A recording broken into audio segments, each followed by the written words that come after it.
नमस्ते dear students. आज हम देखेंगे practical record file number 2। Practical file number 2 के अंदर आपके जो भी ये हीमेटोलॉजी है, ब्लड बैंकिंग है और क्लिनिकल पैथोलॉजी से जो रिलेटेड प्रैक्टिकल्स आपके सिलेबस में है वो सब अपने को इस फाइल के अंदर करना है, जिसमें आपका 1 नंबर पे रहेगा HB एस्टिमेशन बाय साहलीज मेथड।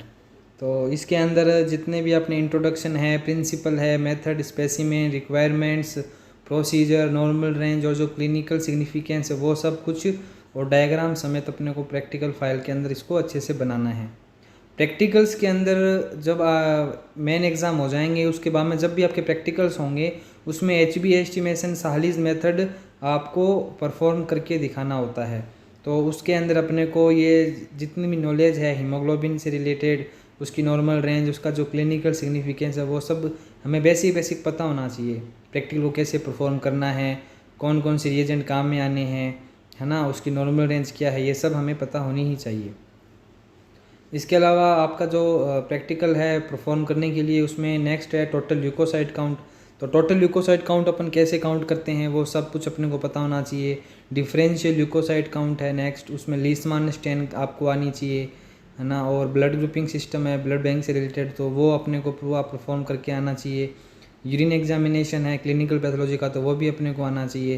तो ये बेसिक 5 प्रैक्टिकल्स अपने से रहेंगे। इन 5 में से कोई भी 2 या 3 परफॉर्म करने हैं रेंडमली। किसी को HB दे देंगे, किसी को ब्लड ग्रुप दे देंगे, किसी को TLC दे देंगे, किसी को DLC दे देंगे। इस प्रकार से प्रैक्टिकल परफॉर्म करके वहाँ पे अपने को वाइवा देनी है। तो जितनी बढ़िया आप प्रैक्टिकल के ऊपर अपनी कमांड रखोगे उतना ही फ़ायदा अपने को प्रैक्टिकल्स में मिलने वाले हैं। अदरवाइज़ मैं तो यही कहूँगा कि प्रैक्टिकल में आए या नहीं आए लेकिन अपने को इतना तो नॉलेज होना ही चाहिए। हीमोग्लोबिन से रिलेटेड है, WBC से रिलेटेड, RBC से रिलेटेड, सैंपल कलेक्शन भी हमको अच्छे से आना चाहिए, माइक्रोस्कोपी अच्छे से आनी चाहिए। जो भी स्टेनिंग अपन करते हैं या जो भी हमारे रिक्वायरमेंट है, जो भी हमारे इंस्ट्रूमेंट्स है उनका नाम, वो तो अपने को सब कुछ पता होना ही चाहिए, ताकि कभी भी किसी भी लैब में अपने को ज़रूरत पड़ जाए, काम पड़ जाए, तो वो अपने को आना चाहिए, आए अच्छे से, और अपन उसको बिना डरे बिना झिझक किए उसको पूरा परफॉर्म कर सकें। तो इसमें नंबर ऑफ़ ल्यूकोसाइट्स है जैसे, तो कितने प्रकार की ल्यूकोसाइट्स होती है, उसका क्या क्लासिफिकेशन है, उसका क्या फंक्शन है ना, उसकी नॉर्मल रेंज है, ये सब अपने को पता होनी चाहिए। प्रैक्टिकल्स के अंदर ये इम्पोर्टेंट है ही है, साथ में थ्योरेटिकल के अंदर भी क्वेश्चन आते हैं 20-20 नंबर के, 10-10 नंबर के आते हैं, कभी 5 नंबर के भी आ जाते हैं। तो थ्योरी भी अपने को आनी चाहिए, किस प्रकार से करना है, क्वेश्चन समझ में आना चाहिए कि अगला पूछ क्या रहा है, उससे रिलेटेड ही अपने को आंसर देना है ना। तो प्रैक्टिकल फाइल को अच्छे से तैयार कर लो और अपनी वाइवा अच्छी से अच्छे स्ट्रॉन्ग कर लो और नॉलेज रखो हर चीज़ की, तो जिससे आपको थ्योरी में भी फ़ायदा मिलेगा, प्रैक्टिकल में भी फ़ायदा मिलेगा और वाइवा के अंदर भी फ़ायदा मिलेगा। क्योंकि अपने को जितनी बढ़िया नॉलेज होगी उतना ही बढ़िया अपना प्रैक्टिकल्स हो पाएगा। अब जैसे WBC काउंट है, तो WBC को अपन 2 प्रकार से काउंट कर सकते हैं। एक तो है टोटल ल्यूकोसाइट काउंट, जिसमें क्या है कि जितनी भी WBC है उनको सबको एक साथ काउंट करते हैं, 500 सेल्स को एक साथ काउंट करते हैं। और जो डिफरेंशियल ल्यूकोसाइट काउंट होता है उसमें क्या करते हैं अपन, उसको अलग अलग काउंट करेंगे 500 सेल्स को। तो हमें तो ये पता होना चाहिए कि ल्यूकोसाइट कितने टाइप्स की होती है। सबसे पहले तो ल्यूकोसाइट बेसिकली 2 प्रकार की होती है, ग्रेन्युलोसाइट्स और नॉन ग्रेन्युलोसाइट्स। ग्रेन्युलोसाइट्स का मतलब, ग्रेन्यूल्स का मतलब होता है कणिकाएँ। तो जिनके अंदर कणिकाएँ या फिर जो ग्रेन्यूल्स होती है वो अगर पाई जाती है तो वो तो होती है ग्रेन्युलोसाइट। ये होती है 3 प्रकार की, कौन कौन सी, न्यूट्रोफिल है, इयोसिनोफिल है, बेसोफिल है। और जो नॉन ग्रेन्युलोसाइट है, जिनमें कणिकाएँ या फिर जिनमें जो ग्रेन्यूल्स अब्सेंट होते हैं, वो होती है 2 प्रकार की, लिम्फोसाइट और मोनोसाइट। तो कुल 5 प्रकार की सेल होती है WBC में, न्यूट्रोफिल, इयोसिनोफिल, बेसोफिल, लिम्फोसाइट और मोनोसाइट। अब अगर इन पांचों को मैं एक साथ काउंट कर देता हूँ तो ये हो जाएगा हमारा टोटल ल्यूकोसाइट काउंट, ठीक है। और इन्हीं 500 सेल्स को मैं अगर अलग अलग काउंट करता हूँ, न्यूट्रोफिल को अलग कर दिया, न्यूट्रोफिल को अलग कर दिया, लिम्फोसाइट को अलग कर दिया, मोनोसाइट को अलग काउंट कर दिया, इयोसिनोफिल को अलग, तो ये हो गया हमारा डिफरेंशियल ल्यूकोसाइट काउंट। देखिए नाम से ही अपने को पता चल जाएगा, डिफरेंशियल का मतलब क्या होता है, अलग अलग, है ना। और टोटल का मतलब क्या होता है, जोड़ देना, उनको एक साथ काउंट कर देना। तो ये है हमारा डिफरेंशियल ल्यूकोसाइट काउंट। तो डिफरेंशियल ल्यूकोसाइट काउंट करने के लिए हमें ये लीस्टमान स्टैंड काम में लेनी है, तो अपने को लीस्टमान स्टैंड अच्छे से आनी चाहिए, ठीक है। नेक्स्ट आगे मैं बात करता हूँ ESR की। तो एरिथ्रोसाइट सेडिमेंटेशन रेट है, तो ESR हम काउंट करते हैं। तो इसके लिए दो मेथड काम में लेते हैं, विंट्रॉप्स ट्यूब मेथड और वेस्टर ग्रीन ट्यूब मेथड। तो इन दोनों का अलग अलग है थोड़ा प्रोसीजर, है ना। तो ESR क्यों करते हैं, क्या नॉर्मल रेंज होती है, वो भी अपने को पता होना चाहिए। एरिथ्रोसाइट सेडिमेंटेशन का मतलब होता है कि RBC के नीचे बैठने की दर को ESR कहते हैं, ठीक है ना। तो अगर किसी के इन्फेक्शन हो गया, किसी के वायरल इन्फेक्शन है, तो ESR क्या है, हमारा बढ़ावा आएगा। उसमें क्या है कि ट्यूब के अंदर दो लेयर बनती है, प्लाज्मा की लेयर और RBC की लेयर। तो हमें ये देखनी है कि जो प्लाज्मा की लेयर है वो कितनी बनी है, कितनी बन रही है वो, है ना। तो के अंदर होती है वो, मिलीमीटर के अंदर, तो वो हम लिखते हैं ESR के अंदर, है ना। ESR है reticulocyte count, blood grouping system, ये सारा का सारा क्या है अपने हीमेटोलॉजी के अंदर और ब्लड बैंक में आने वाले मेन टॉपिक है। इनके बारे में बेसिक डिटेल अपने को पता होनी चाहिए।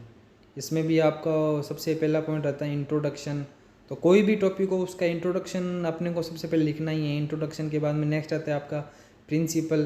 भाई अपन कोई भी रिएजेंट है या किसी के अंदर भी कुछ भी मिक्स कर रहे हैं तो क्या उसका प्रिंसिपल है, वो भी अपने को पता होना चाहिए। प्रिंसिपल के बाद में आपको नेक्स्ट में लिखना है स्पेसिमेन।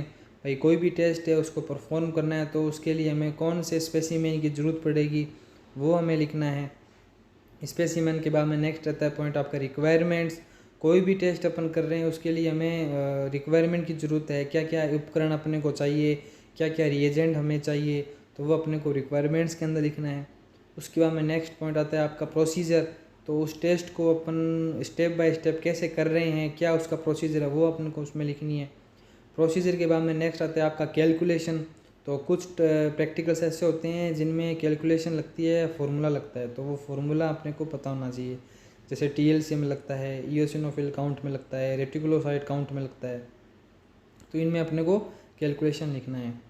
और कुछ टॉपिक ऐसे होते हैं जिनमें कैलकुलेशन की ज़रूरत नहीं होती, जैसे डिफरेंशियल ल्यूकोसाइट काउंट हो गया, ब्लड ग्रुपिंग सिस्टम हो गया, HB एस्टिमेशन बाय साहलीज मेथड हो गया। तो इसमें क्या है कि कोई कैलकुलेशन नहीं है, कोई फार्मूला नहीं है, बस सीधी रीडिंग लेनी होती है अपने को, या क्लम्पिंग एग्लूटिनेशन देखना होता है, तो डायरेक्ट अपने को रिजल्ट मिल जाता है।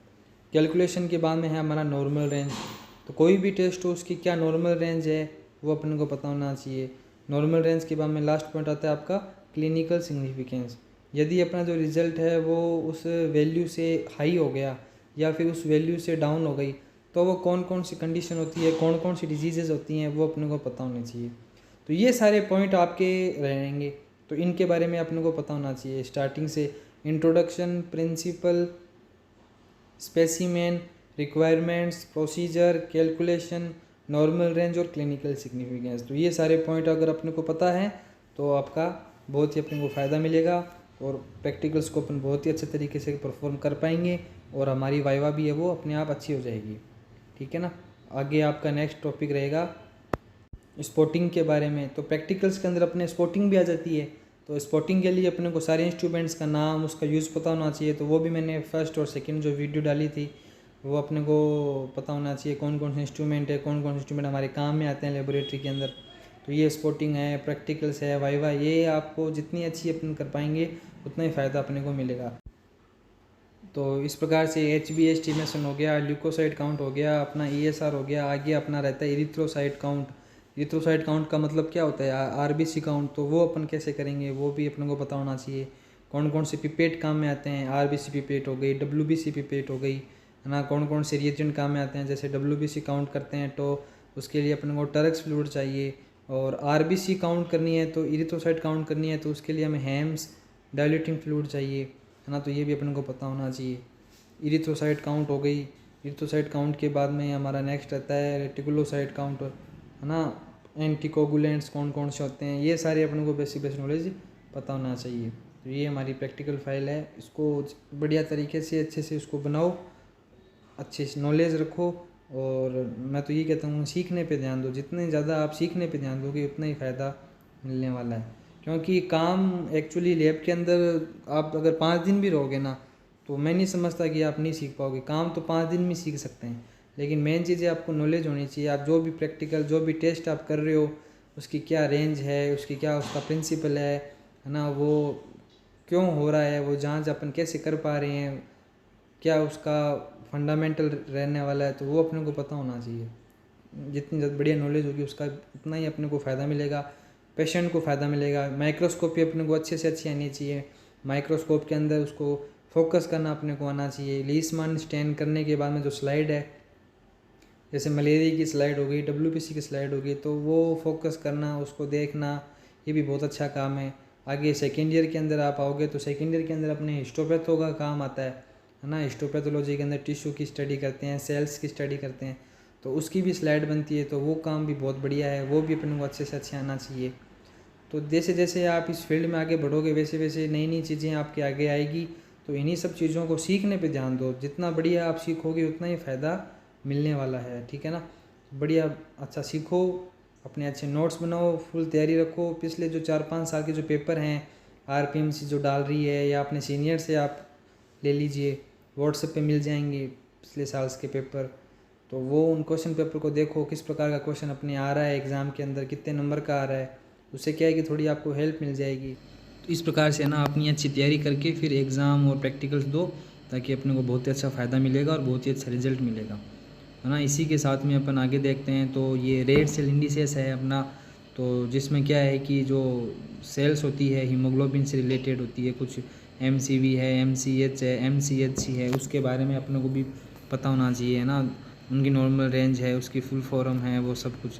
तो ये सब अपने को नॉर्मल बेसिक पता होना चाहिए। रेड सेल इंडिसेस पे क्या है कि बेसिकली 5 नंबर का क्वेश्चन आता है शॉर्ट नोट्स के ऊपर। तो कैलकुलेशन है, नॉर्मल रेंज है, जो इसका क्लिनिकल सिग्निफिकेंस है, MCV, MCH हो गई, MCHC हो गई, ये पता होना चाहिए। तो ये जो बेसिक जो छोटे क्वेश्चन होते हैं, इनके ऊपर क्या है कि जैसे आगे कॉम्पिटिटिव कोई एग्ज़ाम है, जैसे रेलवे का है, एम्स का है, तो उनमें क्या है कि मल्टीपल चॉइस क्वेश्चन आते हैं, तो उनमें ये क्वेश्चन पूछ लिए जाते हैं, है ना। तो इस प्रकार से ब्लड बैंक से रिलेटेड अपना आता है ब्लड ग्रुपिंग सिस्टम। तो ब्लड ग्रुपिंग सिस्टम है, वो भी अपने को आना चाहिए। स्लाइड मेथड से, ट्यूब मेथड से ब्लड ग्रुपिंग अपन कर रहे हैं, तो क्या क्या रिक्वायरमेंट अपने को चाहिए, एंटीसीर का क्या यूज़ होता है, वो अपने को पता होना चाहिए। धीरे धीरे मैं टॉपिक वाइज भी आगे वीडियो अपलोड करूँगा, तो उसमें डिटेल से मैं इनके बारे में आपके साथ में डिस्कस करूँगा, आपको बताऊँगा। तो ब्लड ग्रुपिंग से रिलेटेड है, अपने जो स्लाइड मेथड है, ट्यूब मेथड है, वो किस प्रकार से करते हैं, क्या हमारा यूज़ है एंटीसीरा का, तो वो भी अपने को पता होना चाहिए।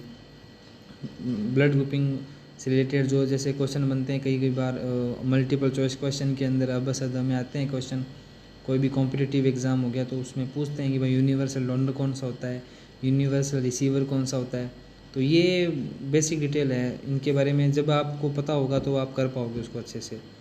तो ब्लड ग्रुपिंग से रिलेटेड है, हमने जैसे स्लाइड मेथड करते हैं सबसे ज़्यादा, तो स्लाइड मेथड कैसे कर रहे हैं, है ना, उसमें क्लम्पिंग क्यों आ रही है, एग्लूटिनेशन कैसे हो रहा है, ब्लड ग्रुपिंग कितने प्रकार के होते हैं, यूनिवर्सल डोनर कौन सा होता है, यूनिवर्सल रिसीवर कौन सा होता है, ये सब अपने को पता होना चाहिए।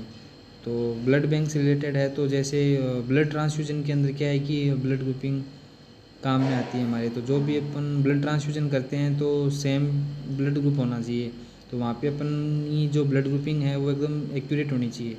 क्योंकि अगर ब्लड ग्रुपिंग अपने गलत कर दी तो अपन ब्लड ट्रांसफ्यूजन नहीं कर पाएंगे। अगर कर देते हैं तो वो क्या होता है, रिएक्शन दिखाएगा, फिर वो ब्लड ग्रुप सही नहीं होने से क्या आता है कि वो उसके रिएक्शन कर देगा। तो ब्लड ग्रुपिंग करने के बाद में हमारा नेक्स्ट रहता है क्रॉस मैचिंग सिस्टम। तो जो अपन क्रॉस मैच करते हैं, सबसे पहले अपन ब्लड ग्रुपिंग करेंगे। ब्लड ग्रुपिंग करने के बाद में अपन क्या करते हैं, क्रॉस मैच करते हैं। तो जो हमारा क्रॉस मैच है वो 2 प्रकार का होता है, मेजर और माइनर। तो जिसमें अपन पेशेंट की प्लाज्मा है, जो ब्लड डोनेट कर रहे हैं, जो भी अपन ट्रांसफ्यूजन कर रहे हैं, उसकी जो सेल है, RBC है, उसके साथ में अपन क्या करवाते हैं, क्रॉस मैच करवाते हैं। वो चेक करते हैं कि भाई कल को ये जो ब्लड है पेशेंट के बॉडी के अंदर जाएगा तो वो रिएक्शन तो नहीं कर रहा है।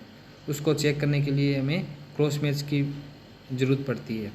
माइनर क्रॉस मैच हो गया, मेजर क्रॉस मैच हो गया, जो भी अपन FFP है, RDP है, SDP है, या जो PRC है, पैक्ड सेल है, इनको ब्लड बैंक से ट्रांसफ्यूजन करने से पहले क्या होता है कि क्रॉस मैचिंग करते हैं अपन। तो क्रॉस मैचिंग भी आपको प्रॉपर तरीके से अच्छे से आनी चाहिए। क्रॉस मैचिंग बेसिकली अपन 2 प्रकार से करते हैं, एक तो मैनुअल तरीके से भी करते हैं जिसमें ट्यूब मेथड काम में लेते हैं, लेकिन वर्तमान समय में कार्य की अधिकता को देखते हुए अब नई टेक्नोलॉजी आ गई जिसमें हम क्या काम में लेते हैं, जेल कार्ड, कुम्स जेल कार्ड काम में लेते हैं। तो कुम्स जेल कार्ड के अंदर क्या है कि जो हमारा क्रॉस मैच रिएक्शन है वो बहुत ही ईजीली अपन कर पाते हैं। उसमें क्या है कि जेल कार्ड के अंदर सेल सस्पेंशन और जो प्लाज्मा है उसको ऐड करते हैं और उसको सेंट्रीफ्यूज करते हैं। तो जैसे ही अगर बॉटम में आरबीसी सेटल डाउन हो जाती है तो वो हमारा क्रॉस मैच क्या है एकदम सही लग गया है। इसका मतलब कि वो जो ब्लड है पेशेंट की बॉडी में जाएगा तो उसको वो कोई रिएक्शन नहीं करेगा। इस प्रकार से हम क्रॉस मैच करते हैं। तो ये हमारी प्रैक्टिकल फाइल नंबर 1 और प्रैक्टिकल फाइल नंबर 2 कंप्लीट होती है। इस दोनों प्रैक्टिकल फाइल को अच्छे तरीके से बना लीजिएगा। चैनल को सब्सक्राइब करें। अगर वीडियो पसंद आई है तो इसको ज़्यादा से ज़्यादा शेयर करें। Thank you.